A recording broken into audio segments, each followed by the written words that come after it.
Hello students, हम लोगों ने क्लास 10th के 2 चैप्टर फिनिश कर लिए, राइट। अब हम थर्ड चैप्टर शुरू कर रहे हैं जिसका नाम क्या है? Pair of linear equations in 2 variables. कितने वेरिएबल्स में? 2 वेरिएबल्स में। ओके, तो अब पहले तो हम देखते हैं कि हर एक वर्ड का इसमें मीनिंग क्या है ना, कि what is the meaning of linear, what is the meaning of equation, what is the meaning of variables, ठीक है, and then we'll come to 2 variables. So सबसे पहले जो वर्ड है वो है लीनियर। ओके, सबसे पहला वर्ड है लीनियर। लीनियर का मतलब होता है जिसकी डिग्री कितनी है? 1 है। डिग्री का मतलब क्या होता है? मान लो 2x plus 1 is equal to 0 है, तो इसमें वेरिएबल क्या है? x है, जिसकी वैल्यू वेरी कर सकती है, जिसकी वैल्यू जो है वेरी कर सकती है। इस इक्वेशन में एक ही वैल्यू पे ये ट्रू होगा, ठीक है। तो इसको x हमारा क्या है इसमें? वेरिएबल। और x की डिग्री कितनी है? x की डिग्री तो 1 है, तो डिग्री 1 अगर होती है तो उसको बोलते हैं लीनियर। डिग्री अगर 2 होती है तो उसको हम बोलते हैं क्वाड्रेटिक। इस चैप्टर में हम क्वाड्रेटिक नहीं कर रहे अभी अभी हम सिर्फ लीनियर इक्वेशंस करेंगे, ठीक है। फिर इक्वेशन क्या होता है? आपने पॉलिनोमियल्स भी पढ़े हैं, आपने इक्वेशन भी पढ़ी है। इक्वेशन तभी होती है जब उसमें इक्वालिटी का साइन हो, जबकि पॉलिनोमियल्स में, जो हमने पिछले चैप्टर में पढ़े थे, जबकि पॉलिनोमियल्स में सिर्फ एल्जेब्राइक पॉलिनोमियल एल्जेब्राइक एक्सप्रेशन ही है। एल्जेब्राइक एक्सप्रेशन एक बड़ा सेट है, उसका एक सबसेट पॉलिनोमियल्स है, क्योंकि उसकी जो पावर्स है पॉलिनोमियल्स में वो सब हमेशा होल नंबर्स ही होंगी, जो वेरिएबल्स की जो पावर्स है। तो जैसे 2x प्लस वाई, ये एक पॉलिनोमियल है, लेकिन अगर मैं कर दूं 2x plus Y is equal to something say 5, ठीक है, तो ये क्या हो गया? ये एक इक्वेशन हो गई। ये इसमें इक्वालिटी का साइन नहीं आया है, ठीक है, तो ये क्या है? एक पॉलिनोमियल है। इसकी बहुत सारी वैल्यूज आ सकती हैं। इसमें आप x की एक बार 1 डाल दो, y की कुछ डाल दो और से 0 डाल दी, x की 2 डाल दी, फिर y की भी 2 डाल दी, या x की 3 डाल दी, y की 5 डाल दी, तो इसकी वैल्यू जो है, इसकी for different value of x and y, इसकी बहुत सारी वैल्यूज आएंगी। बट ये स्टेटमेंट जो है ये सिर्फ unique value of x and y के लिए ही ट्रू होगा। ये unique value of x and y के लिए ही ट्रू होगा, ठीक है। ये नहीं कि सिर्फ एक ही होगी, उसमें कई भी हो सकती हैं। ये जरूरी नहीं है कि सिर्फ एक ही हो, कई भी हो सकते हैं, ये भी है पॉइंट। तो ये होती है इक्वेशन जिसमें इक्वालिटी का साइन आता है। पॉलिनोमियल्स में इक्वालिटी का साइन नहीं आता। लीनियर मतलब डिग्री, जो वेरिएबल हाईएस्ट जो अवेलेबल जो डिग्री होगी वो 1 हो सकती है, ठीक है। पेयर है तो यानी कि इस चैप्टर में हम 2 लीनियर इक्वेशंस की बात करेंगे। इस चैप्टर में हम कितनी लीनियर इक्वेशंस की बात करेंगे? 2 लीनियर इक्वेशंस की बात करेंगे। तो इस चैप्टर में बेसिकली हम बात करेंगे क्या, कि जो ये पेयर ऑफ लीनियर इक्वेशंस हमें दिया जाएगा, जो भी हमें पेयर दिया जाएगा लीनियर इक्वेशंस का, वो 2 वेरिएबल में है, क्योंकि लीनियर इक्वेशंस हैं। डिग्री तो क्या है? 1 ही है, लेकिन 2 वेरिएबल है। यानी कि मान लो कि एक वेरिएबल x है, एक y है। मान लो एक इक्वेशन है 2x plus Y is equal to 6, से मैंने ऐसे बोल दिया है, ठीक है। और मान लो एक है 3x plus 5y is equal to say what, 8, ठीक है। तो ये 2 लीनियर इक्वेशन हमें इस चैप्टर में हमें क्या बोला जाएगा, कि हम आपको 2 लीनियर इक्वेशन देंगे और आपको उसका सोल्यूशन निकालना है बेसिकली, ठीक है। अगर सोल्यूशन है तो अब हम लोग देखेंगे केसेस कि सोल्यूशन होता है या नहीं होता है। किन केसेस, कोई केसेस के ऐसे हो सकते हैं जिसमें सोल्यूशन नहीं निकल रहा। तो what I what I'm trying to tell you is कि when we are discussing this chapter, pair of linear equations in 2 variables, then what are we talking about? We are saying कि एक 2 हम equation देंगे, linear equations. हम क्या देंगे आपको? 2 linear equations देंगे और उनका आपको सोल्यूशन निकालना है। x की क्या वैल्यू है कि y की दोनों वैल्यू है। तो जब हम 2 इक्वेशन को सॉल्व करेंगे ना, तो वो x की वैल्यू और y की वैल्यू दोनों इक्वेशंस को सेटिस्फाई करनी चाहिए, ट्रू होना चाहिए। मतलब कोई x की और y की ऐसी वैल्यू निकले कि इस इक्वेशन में पुट करें तो वो 6 के इक्वल आए, इस इधर की लेफ्ट हैंड साइड पुट करें तो वो 10 ही आए। तो वो वाली वैल्यूज है। तो हो सकता है, जरूरी नहीं है कि हर एक में निकले ही, ऐसा जरूरी तो नहीं है कि हर एक में निकले ही। तो मान लो अगर मैं इसको जनरल फॉर्म में लिखूं 2 इक्वेशंस को, तो हम उन इक्वेशंस को कैसे लिखेंगे? a1, अगर इनका जनरल हम फॉर्म लिखें तो किस तरह से लिखेंगे, a1x, ठीक है, प्लस b1y से प्लस सी ही कर देते हैं, उस तरफ 0 कर देते हैं, ठीक है, इधर ही कर दिया हमने। और दूसरी इक्वेशन को अगर हम लिखेंगे a2x प्लस b2y प्लस सी, ये हमने जनरलाइज्ड फॉर्म दे दी, ठीक है। यहाँ कुछ भी हो सकता है, मान लो a1 5 है, 5x, b1 मान लो 3 है, 3y, c मान लो 7 है, ठीक है, तो एक इक्वेशन ये बन गई। एक इक्वेशन से मान लो 8x, a2 को 8 मान लिया, b1 को 2 मान लिया और c को हमने से 20 मान लिया या 11 मान लिया, इक्वल टू 0, ठीक है। तो ये भी क्या बन गई, ये भी दो इक्वेशन। तो हमारी जनरलाइज्ड फॉर्म ये है। तो अब हम आगे आगे देखेंगे कि कुछ ऐसे भी केसेस हो सकते हैं जहां सोल्यूशन निकल ही नहीं रहा, और कुछ ऐसे भी केसेस हो सकते हैं जहां इन्फाइनाइटली मैनी सोल्यूशन निकल रहे हैं, और कहीं कहीं पे ऐसे भी होंगे कि जहां पे एक यूनिक सोल्यूशन निकलेगा, एक ही value of x and y होगा, यूनिक बोलेंगे उसको हम, एक ही वैल्यू होगी ऐसी एक्स और वाई की कि वो दोनों इक्वेशंस को सेटिस्फाई कर रही होगी, सिर्फ एक वैल्यू एक्स की, एक वैल्यू वाई की। तो ऐसे केसेस को कहते का क्या है, मान लो, अच्छा चलो मैं पहले दो एग्जांपल देती हूँ आपको, मतलब एक पेयर ऑफ लीनियर इक्वेशन दे रही हूँ। मान लो एक्स, सिंपल से देती हूँ बिल्कुल, X plus Y is equal to 5 है। क्या है, X plus Y is equal to 5 है। और दूसरी इक्वेशन में मैं दे रही हूं X plus Y is equal to 7। तो अब बताओ, क्या ये पॉसिबल हो पाएगा?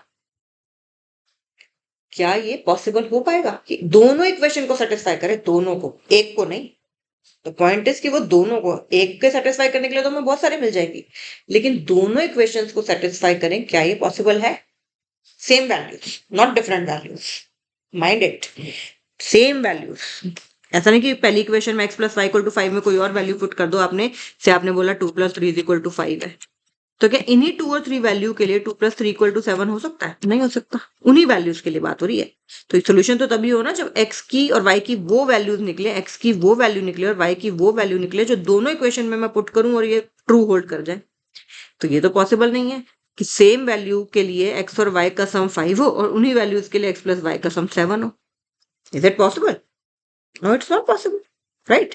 सेम नंबर्स के लिए वही दो सेम नंबर्स, दो सेम उसी वैल्यू के लिए x की और y के लिए, कि दोनों चीजें ट्रू होल्ड करें, तो ऐसा तो नहीं है। तो यानी कि ऐसी इक्वेशन का कोई सोल्यूशन ही नहीं है, ऐसी इक्वेशन का कोई सोल्यूशन नहीं है कि जिसमें दोनों इक्वेशंस को ये सेटिस्फाई करे, ऐसी x की एक वैल्यू मिल जाए हमें और ऐसी y की एक कोई वैल्यू मिल जाए, ठीक है, या ज्यादा मिल जाए, कि जिसमें दोनों इक्वेशन को साइमल्टेनियसली सेटिस्फाई करे। तो ऐसे केस में क्या हुआ, ये कोई सोल्यूशन नहीं हुआ। और अगर आप इसको जनरलाइज फॉर्म की हेल्प में देखो, तो a1 की वैल्यू कितनी है और a2 की भी वैल्यू कितनी है। a1 अपॉन a2 की वैल्यू देखो क्या है, क्या 1 अपॉन 1 है। b1 अपॉन b2 की भी वैल्यू क्या है, 1 अपॉन 1 है ना। एंड c1 बाय c2 की वैल्यू कितनी है, 5/7। तो यानी कि आपके पास क्या आया, यानी कि आपके पास आया कि अगर a1 upon a2 is equal to b1 upon b2 but which is not equal to c1 upon c2, अगर a1 और a1 upon a2 यानी कि x के वेरिएबल्स के जो साथ में कोफिशिएंट्स हैं उनका रेशो लिया, फिर y के साथ में जो कोफिशिएंट्स हैं उनका रेशो लिया, तो वो तो आपस में इक्वल है, बट जो तीसरी टर्म्स है, कांस्टेंट्स हैं, वो उनकी रेशो इसके इक्वल नहीं है। तो ऐसे केसेस में हम हमेशा देखेंगे कि नो सॉल्यूशन। जैसे अभी जो हमने किया वो भी तो वही है। क्या हमने किया था, हमने क्या किया था, हमने किया था x plus Y is equal to, या x प्लस वाई, चलो इक्वल टू ही रख लेते हैं, चाहे इक्वल टू रखो चाहे इधर ले आओ, इट डजंट मैटर, ठीक है। x plus y plus 5 is equal to 0, और एक हम कर लेते हैं x plus y minus 7 is equal to 0। तो क्या, तो वही बात आ गई कि इसको इधर ले जाऊंगी तो -5 और 7, तो x plus Y is equal to -5 and x plus Y is equal to 7। चाहे इधर रख लो चाहे उधर रख लो, डजेंट मैटर, क्योंकि अगर लेकिन दोनों में सेम रखना है, फिर इक्वल टू के कांस्टेंट को उधर ही रखना है ताकि c1 c2 की हमें प्रॉब्लम ना आए, ठीक है। दोनों में एक ही तरफ रखेंगे, मान लो ये 5 है, मान लो ये 7 है। तो यहाँ पे हम क्या देख रहे हैं कि a1 अपॉन a2 कितना है, या फिर चलो मैं मान लेती हूँ 2 कर लेती हूँ, इसको 3 कर लेती हूँ, ठीक है। तो a1 बाय a2, या फिर इसको 4 किया और चेंज करके आपको दिखा रही हूँ ताकि आपको और बेटर समझ आए। इसको कर लिया 4 और इसको कर लिया 6, ठीक है। तो अब a1/a2 कितना हो गया? a1/a2 वो हो गया 2/4 यानी कि 1/2। b1/b2 कितना हो गया? 3/6 यानी कि 1/2। और c1/c2 कितना हो गया? 5/7, क्योंकि दोनों उस तरफ है तो साइन माइनस माइनस इधर लेके आएंगे तो एक ही बात है। तो यानी कि, और आपको ये पता भी है कि सेम है ये वैल्यूज, ऐसी कोई वैल्यू नहीं आ रही। ये बेसिकली क्या, इसी का तो डबल है ना, इसी का तो डबल है ये जो साइड है 4x + 6y 2x + 3y का डबल है। ठीक है, तो यहाँ अगर 10 होता तो वो एक अलग केस होता, वो भी मैं बताती हूँ कि ठीक उसमें होगा तो फिर वो क्या होगा। तो बेसिकली अगर a1/a2, तो हम कहना क्या चाहते हैं, हम कहना ये चाहते हैं कि अगर a1/a2 की रेशो इक्वल टू b1/b2 की रेशो है but which is not equal to c1/c2 की रेशो, तो ऐसे केस में कोई सॉल्यूशन नहीं होगा। और अगर कोई सॉल्यूशन नहीं है, जिसका भी कोई सॉल्यूशन नहीं है, उसको क्या बोलते हैं? उन पेयर ऑफ इक्वेशंस को बोलते हैं inconsistent. They are inconsistent pair of linear equations. They are inconsistent pair of linear equations. अब और देखते हैं तो क्या कोई और भी केसेस हो सकते हैं। चलो अब एक और इक्वेशन देखते हैं, दो इक्वेशन, एक पेयर देखते हैं। मतलब 2x + 3y is equal to 5। अगली equation 4x + 6y is equal to 10। जरा ध्यान से देखो, क्या फर्स्ट और सेकंड इक्वेशन सेम नहीं है? क्या फर्स्ट और सेकंड इक्वेशन सेम नहीं है? बिल्कुल सेम है। अगर सेकंड इक्वेशन में मैं 2 कॉमन ले लूं इधर से, तो ये बचा 2x + 3y is equal to 10। ये 2 उधर जाके डिवाइड हो जाएगा तो ये क्या बचा? 5। तो 2x + 3y is equal to 5 बचा। क्या ये पहली वाली इक्वेशन ही नहीं है? तो बेसिकली दो इक्वेशन ना होके वो एक ही है, दो इक्वेशन ना होके वो एक ही है। अब ऐसे केस में ना आपको कई सोल्यूशन मिल जाएंगे। देखो मैं आपको इसको करके दिखाते हैं। 2x + 3y is equal to 5। अगर मैं x की वैल्यू 1 डाल दूं, से y की वैल्यू भी 1 डाल दूं, तो क्या आ जाएगा? 2 + 3 = 5 आ रहा है? आ रहा है, आ रहा है ना। अगर से मैं x की वैल्यू 0 डाल दूं और y की वैल्यू मैं डाल दूं 5/3, तो भी चेक करो। 2 × 0 + 3 × 5/3 आ गया ना। 0 + 5 यानी कि 5। कुछ और भी आ सकता है क्या? 2x + 3y = 5 में दो इक्वेशन थी लेकिन वो बन गई एक ही, क्योंकि दूसरी सेम ही थी। तो हमने दो सोल्यूशन दिखा दिए। चलो और देखते हैं क्या और भी आ सकते हैं। आ सकते होंगे, ठीक है। अगर मान लो मैं y को पुट कर दूं 0 और x को पुट कर दूं 5/2, तो करो इसमें 2 × 5/2 + 3 × 0। तो क्या ये 5 + 0 5 नहीं आ रहा है? 3 सोल्यूशन तो ये निकाल दिए मैंने। ऐसे ऐसे करके क्या मैं और सोल्यूशन भी निकाल सकती हूँ? बोलो, निकाल सकती होंगी? निकाल सकती हूँ, होंगी क्या? निकाल सकती हूँ, आप भी निकाल सकते हो ऐसे। ठीक है, कि x की कोई पर्टिकुलर वैल्यू पुट की हमने, से एक और वैल्यू में पुट करके दिखाती हूँ। पुट कर दो, अगर x को -1/2, x को क्या पुट कर दिया? -1, और y को पुट कर दो 2। 2x + 3y = 5 में 2x + 3y में ये वैल्यूज पुट कर दो जरा, तो कितना आ जाएगा? 2 × -1/2 + 3 × 2, ये आ गया -1, वो आ गया 6, तो फिर से 5 आ गया।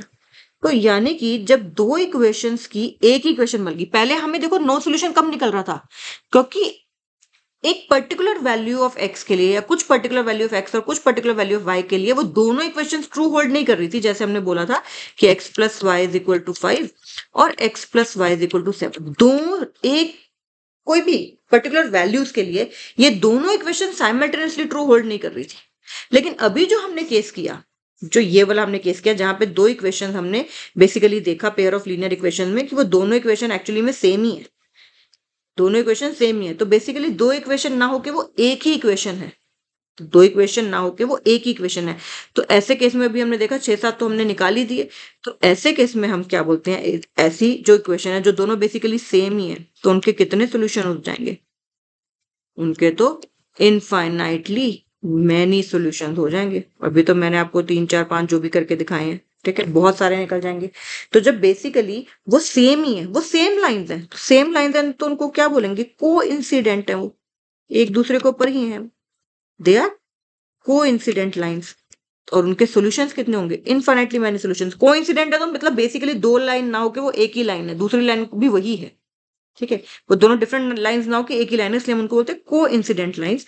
और उनको उनमें क्या बोलते हैं कि इनफाइनाइटली मैनी सॉल्यूशन है। कितने हैं, इनफाइनाइटली मैनी सॉल्यूशन। अगर इनफाइनाइटली मैनी सॉल्यूशंस भी हो तो भी सॉल्यूशंस तो है ना, तो इसलिए उस केस में भी क्या बोलते हैं, कंसिस्टेंट बोलते हैं। ये वर्ड्स अभी आपको काम आएंगे आगे, अभी बस आप समझो थोड़ा थोड़ा, ठीक है, जितना आपको समझ आ रहा है बस आप अभी उतना समझो, ज्यादा मतलब बिना टेंशन के, ओके। तो उसमें भी कंसिस्टेंट है। तो अगर आप वापस इन इक्वेशंस पे चले जाए जो हमने दो इक्वेशंस बनाई थी, वहां से देखते हैं a1/a2 b1/b2 c1/c2 की वैल्यू क्या आ रही है, देखिए जरा। चलो देखते हैं, यहां से मैं ये थोड़ा सा रब कर देती हूँ, यहीं पे इन करके देख लेते हैं कि a1/a2 b1/b2 और c1/c2 की क्या वैल्यू आ रही है ना। पहले हमने नो सोल्यूशन में क्या देखा था कि a1/a2 is equal to b1/b2, but it's not equal to c1/c2। Constants अलग है, बाकी x के जो वेरिएबल की रेशो ली और y के वेरिएबल की जो रेशो ली वो सेम थी, लेकिन बस कॉन्स्टेंट्स की जब रेशो ली वो उनसे अलग थी, which was not equal to c1/c2। अब इस केस में देखते हैं, इस केस में देखो a1/a2 कितना आ रहा है, 2/4 यानी कि 1/2। b1/b2 कितना आ रहा है, 3/6 यानी कि 1/2। और c1/c2 कितना आ रहा है, 5/10 यानी कि 1/2, जबकि उसमें c1/c2 अलग थे नो सोल्यूशन में। तो यानी कि अगर a1/a2 is equal to b1/b2 is equal to c1/c2 है, यानी कि तीनों के तीनों इक्वल हैं, तो बेसिकली वो सेम ही इक्वेशन है। तो ऐसे केस में कितने आ जाएंगे सॉल्यूशंस, इनफाइनाइटली मेनी सॉल्यूशंस। लेकिन क्योंकि सॉल्यूशंस हैं तो कंसिस्टेंट तो है, चाहे वो डिपेंडेंट है, कंसिस्टेंट डिपेंडेंट है, बट इनफाइनाइटली मेनी सॉल्यूशंस है तो वो कंसिस्टेंट है। तो हमने कौन सा केस पढ़ लिया, हमने पढ़ लिया नो सॉल्यूशन का केस, ठीक है। पहला केस हमने क्या पढ़ा, नो सॉल्यूशन, जहां पे सॉल्यूशन नहीं होगा उन पेयर ऑफ लीनियर इक्वेशंस का। वो कैसा केस था, जहां पे बेसिकली ऐसा पॉसिबल ही नहीं है क्या कि दो एक पर्टिकुलर वैल्यू ऑफ एक्स या कुछ पर्टिकुलर वैल्यूज ऑफ एक्स और कुछ पर्टिकुलर वैल्यूज ऑफ वाई के लिए ये दोनों चीजें साइमल्टेनियसली होल्ड कर जाए सेम के लिए। जैसे इसमें 2+3 5 करोगे तो ट्रू हो रहा है, लेकिन इसमें 2+3 7 नहीं होल्ड हो रहा। इसमें 1+4 5 होल्ड हो जाएगा, लेकिन इसमें 1+4 7 नहीं होल्ड होगा। समझ रहे हो, मतलब दोनों में होल्ड होना चाहिए, राइट। इसमें -1+6 कर लो, -1+6 करेंगे तो 5 आ जाएगा, लेकिन इसमें -1+6 करेंगे तो वो 7 नहीं आ रहा, वो 5 ही आ रहा है। तो एक ही ट्रू कर रही है होल्ड, ठीक है, कोई पर्टिकुलर वैल्यू, दोनों साइमल्टेनियसली ट्रू होल्ड नहीं कर रही उन वैल्यूज के लिए। तो इसलिए हमने क्या कहा, नो सॉल्यूशन। और फिर उससे हमने डिड्यूस क्या किया कि नो सॉल्यूशन के लिए हो क्या रहा है कि a1/a2 is equal to b1/b2 but is not equal to c1/c2। फिर हमने एक और केस देखा जिसमें दोनों इक्वेशन बेसिकली सेम हो गई थी, ठीक है। तो उसमें हमने क्या देखा, a1/a2 is equal to b1/b2 is equal to c1/c2। जब सेम हो गई हैं, बस उसमें एक मल्टीपल है, मान लो एक इक्वेशन आपने ले ली x plus Y is equal to 3, दूसरी ले ली 2x plus 2y is equal to 6। तो ये भी क्या है, इसमें से 2 कॉमन लोगे तो ये x plus Y is equal to 6। तो एक्चुअली तो x plus Y is equal to 3 ही तो बनी जो पहली वाली इक्वेशन थी। तो यानी कि सारे के सबकी रेशोस, x वाले वेरिएबल्स की भी, y वाले की भी और कांस्टेंट की भी, तीनों की सेम है। अगर तीनों की सेम है तो बेसिकली वो एक ही पेयर में वो दोनों सेम ही लाइन है। तो उनको बोलते हैं हम, या तो क्या बोलते हैं उनको, एक तो बोलते हैं को इंसिडेंट लाइन्स, जो एक के ऊपर एक है, को इंसिडेंट लाइन्स। और दूसरा क्या बोलते हैं कि इनफाइनाइटली मैनी सॉल्यूशन है। क्या है, इनफाइनाइटली मैनी सॉल्यूशन है। तो ये वाली जो बात है ये बहुत ज्यादा इंपॉर्टेंट है, कोइंसिडेंट लाइंस और इनफाइनाइटली मैनी सॉल्यूशन। अच्छा, इसमें जो पहला वाला केस था जिसमें हम देख रहे हैं कि नो सॉल्यूशन है, तो नो सॉल्यूशन है, देखो अगर नो सॉल्यूशन है तो वो लाइंस हमेशा क्या होंगी, अगर नो सॉल्यूशन है तो when there is no solution, तो इसका मतलब वो एक दूसरे को इंटरसेक्ट नहीं करेंगी। तो वो लाइंस कैसी होंगी, अगर कोई लाइंस हैं जिनका कोई सोल्यूशन नहीं है, यानी कि कोई ऐसी कॉमन वैल्यू नहीं है जिसके लिए ये दोनों होल्ड कर रही हैं ट्रू। तो जब हम इनके ग्राफ बनाएंगे ना तो ये पैरेलल लाइंस आएंगी, ठीक है, चाहे ऐसे पैरेलल आए चाहे ऐसे पैरेलल आए, लेकिन हमेशा पैरेलल आएंगी। क्यों? क्योंकि इनका कोई सोल्यूशन नहीं, सोल्यूशन नहीं तो इसका मतलब इंटरसेक्ट नहीं करेगी, क्योंकि जहां इंटरसेक्ट कर गई तो इसका मतलब तो एक ऐसी पॉइंट मिल रहा है जहां पे इसका भी वो सोल्यूशन है और इसका भी वो सोल्यूशन है। बेसिकली अगर मैं किसी लीनियर इक्वेशन को मैंने प्लॉट किया, मान लो ऐसे, तो इस पे हर पॉइंट जो है, इस पे ब्लैक पेन से दिखा रहा हूं, इस पे हर पॉइंट जो है, एवरी पॉइंट, वो इस लीनियर इक्वेशन का सोल्यूशन है, राइट। फिर मैंने एक दूसरी लीनियर इक्वेशन बनाई, इस पे जो हर पॉइंट है वो इस वाली लीनियर इक्वेशन का है, ठीक है। तो अगर ये इंटरसेक्ट कर गए, अगर ये इंटरसेक्ट कर गए तो इसका मतलब है एक ये जहां पे इंटरसेक्ट कर रहे हैं वो एक ऐसा पॉइंट है जो ये दोनों इक्वेशंस का सोल्यूशन है ना, बोथ इक्वेशंस का, बोथ इक्वेशंस का वो सोल्यूशन है। लेकिन अगर हम जहां पे नो सोल्यूशन की बात कर रहे हैं तो इसका मतलब वो इंटरसेक्ट नहीं करेंगे, इसका मतलब वो पैरेलल होंगे, ठीक है, इसका मतलब वो पैरेलल होंगी। और जहां पे एक जगह पर्टिकुलरली इंटरसेक्टिंग लाइंस होंगी तो वो दो लाइंस आपस में एक ही जगह तो काटेंगी, उससे ज्यादा तो नहीं काट सकती। तो वो ऐसे केस में हम क्या बोलेंगे, यूनिक सोल्यूशन है। और अब हम वो भी देख लेते हैं कि यूनिक सोल्यूशन किस केस में हो रहा है। तो हमने क्या देखा, जहां पे a1/a2, दोबारा से हम एक बार रिकैप्चुलेट कर लेते हैं जो हमने पढ़ा है। अगर a1/a2 is equal to b1/b2 but is not equal to c1/c2, तो वहां पे क्या था, नो सॉल्यूशन था, कोई सॉल्यूशन नहीं है, इसलिए हम उसको क्या बोलेंगे, इसलिए हम उसको बोलेंगे इनकंसिस्टेंट। और ऐसी लाइंस कैसी होंगी, पैरेलल लाइंस। नो सॉल्यूशन है, ठीक है, एक्स के वेरिएबल्स की रेशियो इक्वल टू वाई के वेरिएबल्स की रेशियो है, बट कॉन्स्टेंट्स के इक्वल नहीं है, तो नो सॉल्यूशंस। ऐसे इन क्योंकि सॉल्यूशन नहीं है तो इनकंसिस्टेंट और ऐसी लाइंस पैरेलल होगी। फिर हमने एक केस देखा जहां पे बेसिकली वो दोनों लाइन सेम ही बन गई थी, तो यानी कि वो कैसा केस था, a1/a2 is equal to b1/b2 is equal to c1/c2। तो ऐसे केस में क्या हो रहा है, ऐसे केस में इनफाइनाइटली मैनी सोल्यूशन आ रहे हैं, इनफाइनाइटली मेनी सॉल्यूशन आ रहे हैं। और क्योंकि सॉल्यूशन तो आ रहे हैं तो इसलिए ये भी क्या हो जाएंगी, कंसिस्टेंट हो जाएंगी, चाहे कंसिस्टेंट डिपेंडेंट है लेकिन कंसिस्टेंट हो जाएंगी। और ऐसे में जो लाइंस है वो कैसी होंगी, क्योंकि वो दोनों लाइन सेम ही है तो ऐसे में वो को इंसिडेंट, बेसिकली एक लाइन ये है और दूसरी लाइन भी तो यही है, तो को इंसिडेंट, एक के ऊपर एक, मतलब उस वही है, सेम लाइन है, बेसिकली को इंसिडेंट मतलब वो सेम लाइन।